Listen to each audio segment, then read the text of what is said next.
I would say just the fact that when you network and you get to meet with other people, the fact that you can be a resource to all those other businesses is the best.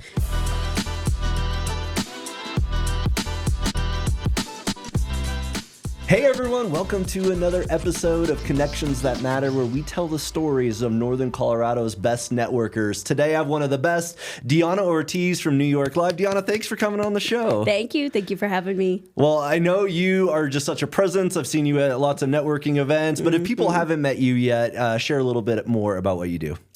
My name is Deonna Ortiz. I'm a financial advisor with New York Life. So this is one of the companies I've been very happy to work for, and I run my own financial business with them.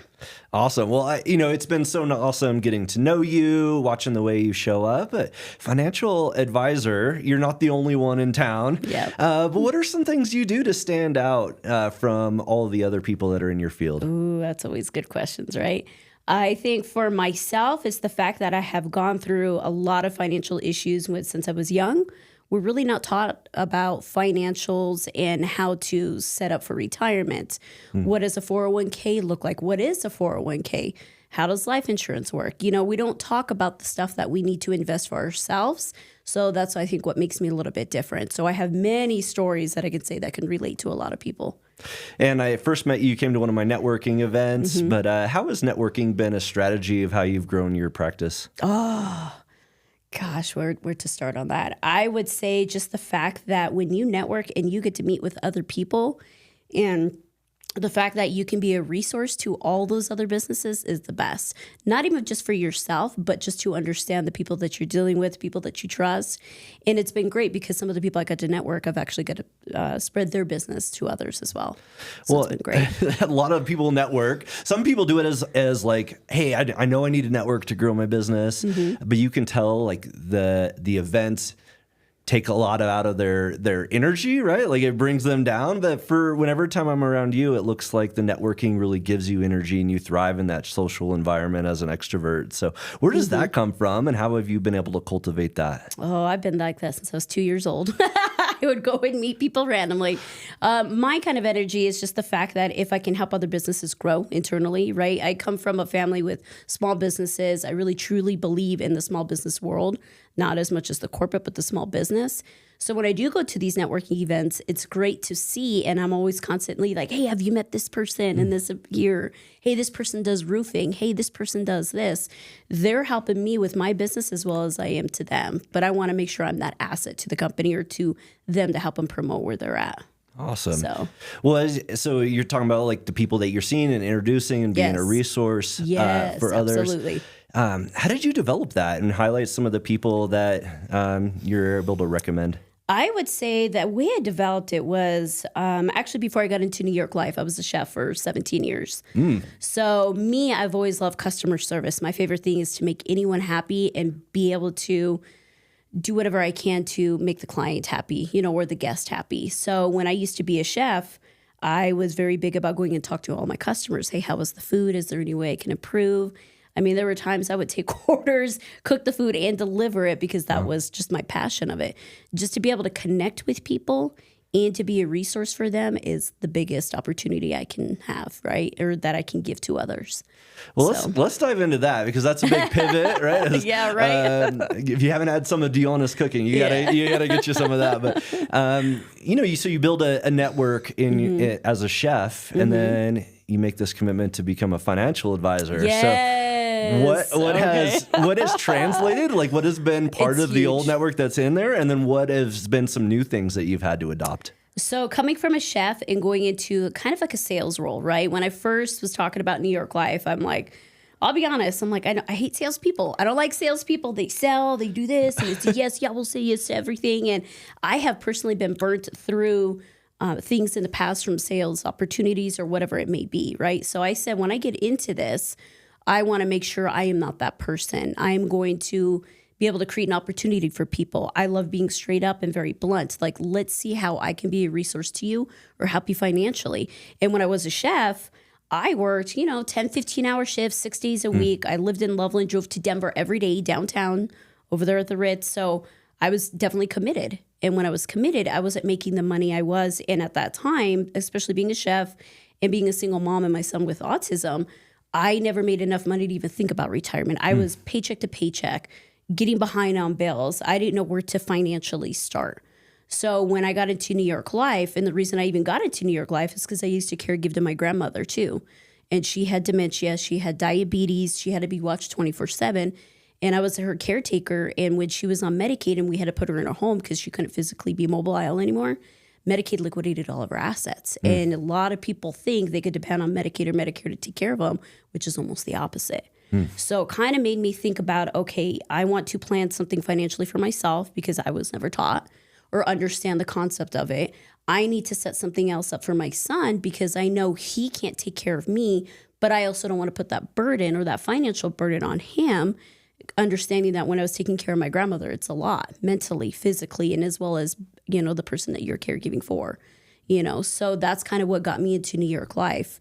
And it was nice because going from a chef who had barely a day off to having any days I want off, and now I could be with my son, and I've seen him extremely grow from where he was at, and now I can be a part of his life where I can create my own schedule. I can meet whoever I need to meet with my clients, I can go to them. And that's been the beauty about it, is be able to have time with my son now and be a family again.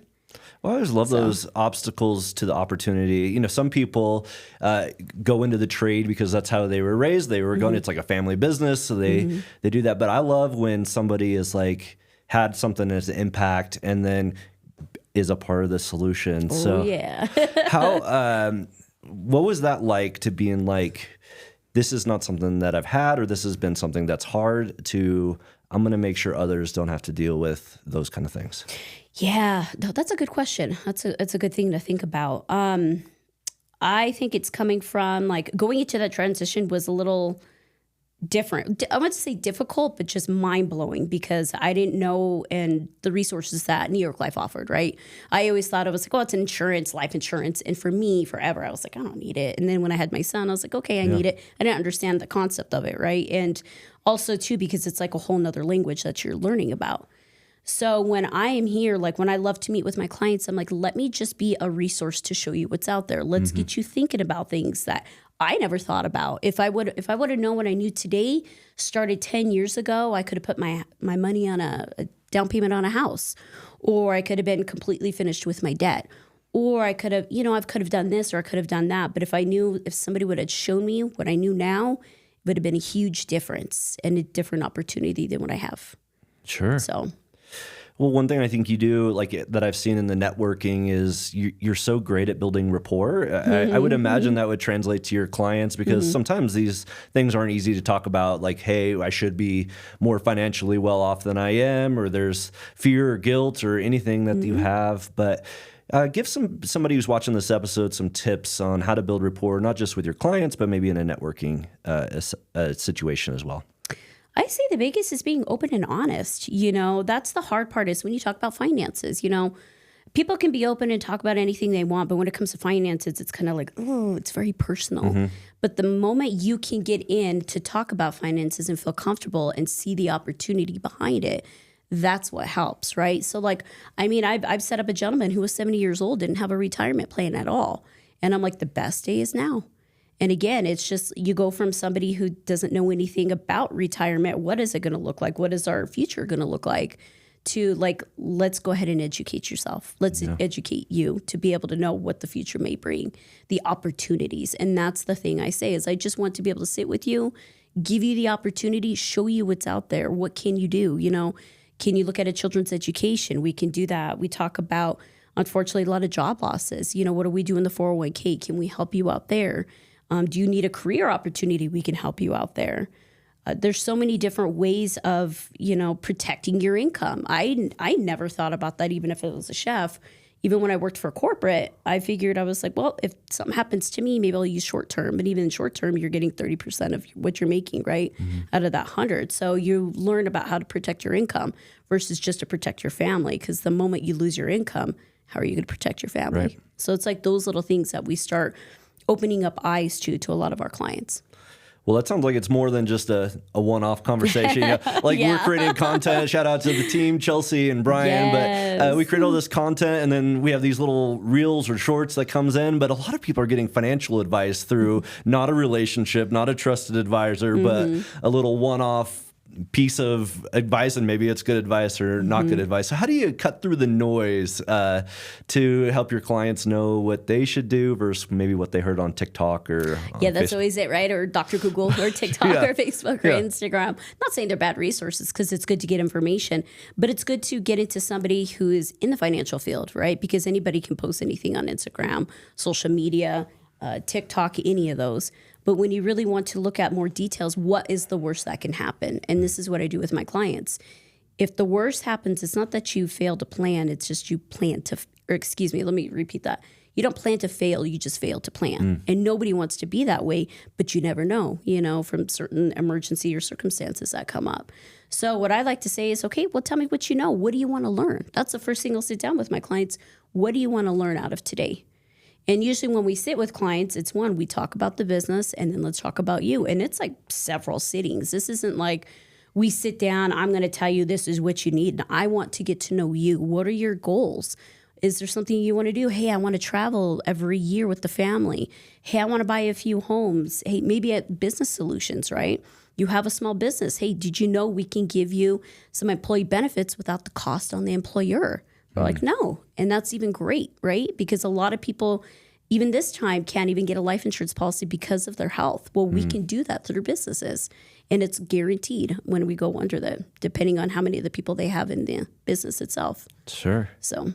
Well, we have a lot of entrepreneurs that watch the show, and entrepreneurs are a different breed. We like risk, we'll go all in on an idea and a vision, or we'll work really hard. But as a financial advisor, when you work with entrepreneurs, how is that different than working with somebody with maybe a stable W-2 income and consistent paycheck, where maybe you have good months and bad months. Maybe you have big dreams and goals, and maybe you hit it, maybe you don't, maybe you do. So what have you seen from entrepreneurs, the people who are planning their financial situation? I love them.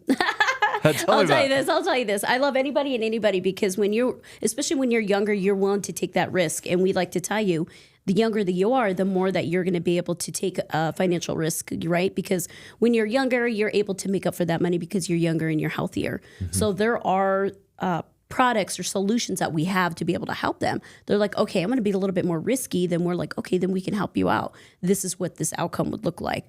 What are you looking for out of this? What's the benefit? What are the things that stand out that you as an entrepreneur want? Do you want to have more of a safe net? Do you want to be a little bit more aggressive? Do you want to be a little bit more into the market? What does that look like? And when we do that, we're like, okay, then that's the way that we can diverse and look into your portfolio and be able to help you out on that. Sure. So we can help everybody and anybody. Awesome. Yeah. Well, you highlighted some job transitions and having a son. It makes you think about your financial situation differently. Oh, yeah. I would imagine there's a lot of people that deal with the different situations of growing families, changing jobs. Who do you collaborate with best as another professional that you're getting referrals from, or you're sending referrals to, that are in those same case situations? That's good. That's a good one. I say people with it when it comes into families. Anyone who is mid-career, later career, early career, even with kids, because we like to sit down with them to be able to talk about, what does your future look like? How about your children? Do you have something in place for them, for their education? How about thinking about their retirement and building that, generation wealth? Yeah. That's another thing, is trying to figure out those goals. Things that maybe our folks didn't tell us or we did not know about. Let's start building with that. So I love seeing that. I love working with even younger entrepreneurs, because you're talking about 25, 35-year-olds who are in the market now. They're the most aggressive. You're seeing them where they're like, hey, I don't want to be like our generation, right? Where you guys have the debt. Like, they're ready to buy homes. They're ready to invest. They're a little bit more serious about trying to look into the retirement, trying to figure out all the things that we possibly did wrong that they want to be better at. And you see that in the younger market. So those are my markets itself. Do you see a lot of separating themselves from their parents' generation or generation to different, or is it like, I guess I'm asking, is it like nature versus nurture? Like some people, I would imagine their parents use financial advisors and and it's just super normal to them, where others, their parents have maybe never used a financial advisor. So reaching out to one would feel, I don't know, out of their comfort zone, but maybe not. So what do you see as far as like keeping a foundational of financial literacy within the family or generations versus carving your own path and being the first one to do it? You see it a lot with the younger generation, right? They get a lot of their information, like I said, social media, TikTok, number one. The greatest thing is like when they do come with that, I'm like, I'd like to challenge them. Just like, I would love to see, what did you get out of it? What are some things that you feel that is different from what I'm going to say? What is something that you want for your future? Like, let me know what you have learned. Let's talk about it. Let's get into a little bit more depth. When you do have other families, there's a lot of people that you'll meet actually don't have financial advisors, just like myself. Like, I was just like I was like, I can't afford it. It's too much money. I can't, and everything nowadays, it's so tight with money. And that's the beautiful thing that I love is being a advisor to people is it's not going to cost you anything from me. I can give you my time for free. All I want to do is be able to educate you and be that resource. So if I can help you do that and be that resource, and let's just say you're not ready now. You're like, hey, I either lost my job or I'm just financially not set. Okay, I'll follow up with you. And that's the beauty I love about it is I'm able to follow up with you. Let's come back. Things have changed, and that's one thing I love about my clients. Yeah, awesome. So, how do you get new clients? Because like a lot of the banks, they're recommending their in-house financial advisor. I got a credit card, and they're like, "Here's an office. If you open a brokerage account, it's all these built-in funnels." And here you are, a local business owner trying to stand out. So, absolutely. What are some ways that you've been able to get new clients or build those relationships? That's good too. Is referrals. We are based upon referrals. I'm based upon referrals. I am also having a LinkedIn, so that does help. I would say the best one I love is when I'm just going out and networking with people, even if it's simple conversations. Like I ended up going to an event. It was boots, not suits. And it was nice because I was able to talk to some of the ladies, some of the vendors got their information because we talked about our kids. And I'm like, well, let's sit down. Let's talk about this, And then on the way back, I was talking to my Uber driver. We just happened to start talking. And I was able to get, her information. We were able to connect. But also, too, I like to know what people do for their business. So that way I would love to see what they do and I can help them as well. So it's just a conversation that I have with anybody I run into, right? Or just talking about those things. And hey, let's just sit for coffee. Let's just talk. Like I would love to get to know you. That's my first thing is I want to get to know you and your family and what do you like to do? What do you do? Even if it doesn't correlate to going to, let's just say New York Life or financially with me. It's just nice to get to know people in general. And I feel like we miss that quite a bit because everybody's like this, right? On the phones or, I make sure when I'm in a door, I'm holding a door, I'm saying hello to people. I teach my son even with that, like, hey, come here, hold the door. And people walk by. I'm like, nope, he's learning. Walk by. And they're always like, oh, thank you. It's just having that human connection. And I'm not afraid to talk to people. Like, I truly enjoy it. And I truly enjoy meeting people and hearing their stories. I hear so many stories through so many lives, even before I was not with New York Life, right? It's just, I love hearing people's stories. That's my biggest thing. Well, a lot of people, they struggle with how do I turn my best clients into not just clients, but a referral source? Because that's a different conversation. Somebody who loves what you do, but is also advocating from you, sending you additional business and referrals. So how do you set those up with your clients where you're getting consistent referrals? I will sit with them. And what we'd like to do is when I sit with my clients is we just talk about New York Life.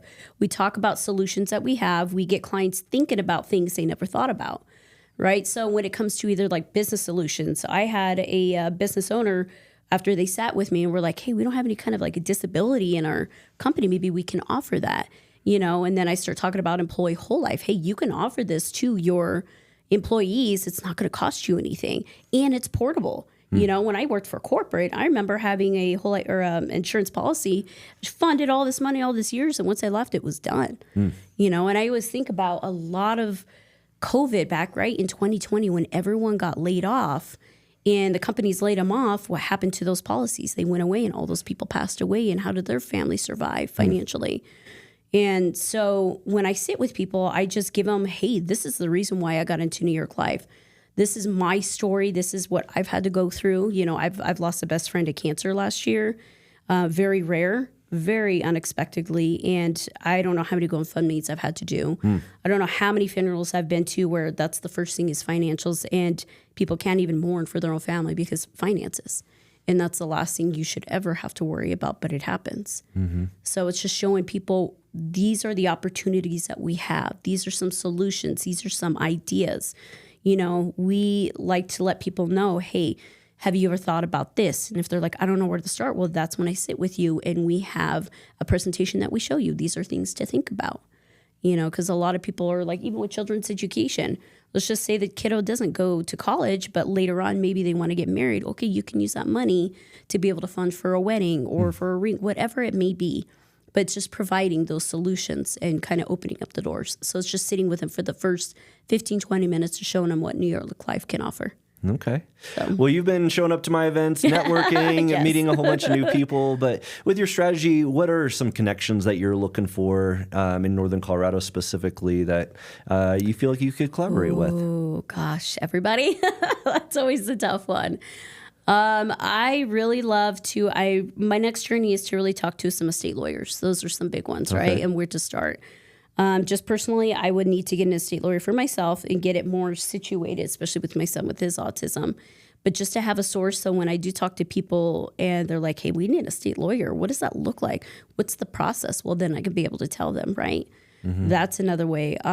Small businesses itself, trying to protect your business. You know, what does that look like? Key person, you know, when you have one of those kind of people is if that person were to pass away, are you financially going to be able to cover them? When you have the key person, what does that look like? Is it affordable? You always get the misconception of people are saying life insurance is too expensive, which it's not. You know, I've had clients too where they're just like, hey, I have $20, $15. Great. We can use that. We can help you. And I've been able to help out clients with even just $20 a month. Like, let's get something started versus having nothing and the worst situation comes out of it, right? So trying to find, I would say, more of even small businesses, more of people in their mid-careers are a big one. Awesome. Well, I'm sure there's people going to watch this episode and like just really resonate with you or another business owner that sees some opportunity to collaborate. So for those who haven't met you yet, what's the best way to get a hold of you, contact you, maybe meet for coffee? Oh, cell phone, LinkedIn, Facebook. I mean, my Facebook's even a little bit more personal, but I would say LinkedIn or just be able to see on this podcast, you know? Yeah. Be able to contact me anytime. My number is 970-581-0404. It's an easy phone number, Deonna Ortiz. All right. Well, Deonna, thank you so much for coming on the show. You. This is Thank awesome. you. Wishing you the best of success and best of luck. And enjoy the positive energy that you bring every time you come out and network. Thank you. And thank you for the opportunity. Hey all, thanks for watching. I love networking and building relationships with other Northern Colorado business leaders. So if you want to come meet some of these podcast guests, meet me, or meet some other amazing entrepreneurs in Northern Colorado, I would love to have you attend one of our next events. Go in the podcast description. There's a ways that you can see our upcoming schedule, and maybe you could be a future podcast guest as well. Thanks.